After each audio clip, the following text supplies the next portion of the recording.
Some factors in cancer are a lot like life. Choices can make a difference. Most people that get breast cancer get it because of the environment or lifestyle, and those are things that can be changed. Dr. Russell Blaylock lists dozens of ways to keep it dormant or non-existent in the breast cancer issue of his health newsletter. For instance, yellow and green vegetables definitely reduce the risk of breast cancer. They even help anti-cancer supplements like vitamin D to work better. By itself, vitamin D supplements of 1,000 to 2,000 units a day may reduce breast cancer by more than half, even as much as 75%. Vitamin D actually helps to put the brakes on cancer cell growth, or on cell growth in particular. So we're finding now that vitamin D may help to prevent prostate cancer, breast cancer, and even colon cancer. That's potentially the greatest single factor against breast cancer. And there are foods to keep in check as well.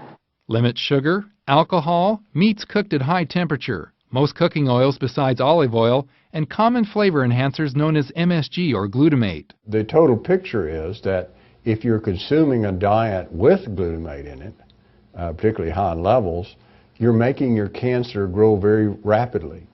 I refer to it as cancer fertilizer. As women go into menopause, iron builds up in their bodies. That iron acts like rust and encourages cancer. A rice bran extract known as IP6 reduces that damaging accumulation. Some doctors are even using IP6 to treat active breast cancers. And there are now drugs to limit aromatase, an enzyme in the body that helps breast cancer spread. But a substance in celery and the plant extract quercetin are about 10 times better than those drugs. Now, some of the factors where women have little or no choice.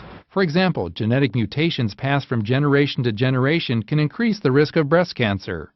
A woman may inherit faulty genes from either her father or mother, so it may be hard to tell if a woman carries the gene. What we showed was that if you had a limited family structure, not enough women in the family to help seed the trait, that you were 3 times more likely to be a carrier. And women with dense breast tissue are at a higher risk of being diagnosed. If you know your breast density and you know that it's very high, that is a stronger risk than having a mother that had breast cancer. Another factor women can't control is age. There are 2 age factors. First, childbearing years. Women with no children or who have their first child after 30 have a slightly higher risk of breast cancer. Conversely, having children at a younger age reduces a woman's risk. Breastfeeding helps too. Simply getting older brings more risk. By age 50, nearly half of women have dormant breast cancer. The result is that 80% of active breast cancers occur in women over age 50. That means millions of women have undetectable breast cancer starting in their 30s and 40s.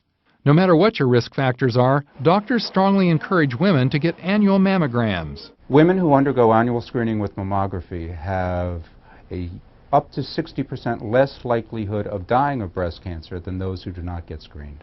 Even that requires some finesse. The most common mammograms use X-rays. That increases the risk of breast cancer 1 to 3% with each exposure to the radiation, as much as 30% for 10 years of mammograms. To be safe, choose a thermogram, MRI, or ultrasound of the breast. Blaylock recommends women who still choose the X-ray should take turmeric extract for the 10 days leading up to the mammogram. It protects breast tissue against radiation. And don't forget the exercise. Exercise is one of the best things that women can do to reduce the risk of breast cancer, and there's new evidence that women who have breast cancer may have better prognosis if they're physically active. Exercise, eating better, and appropriate supplements all help reduce a person's belly fat. That fat causes inflammation, a leading cause of all cancers. So with that better lifestyle, breast cancer could move from a high-risk to a low-risk disease. Galen Tethrow, CBN News.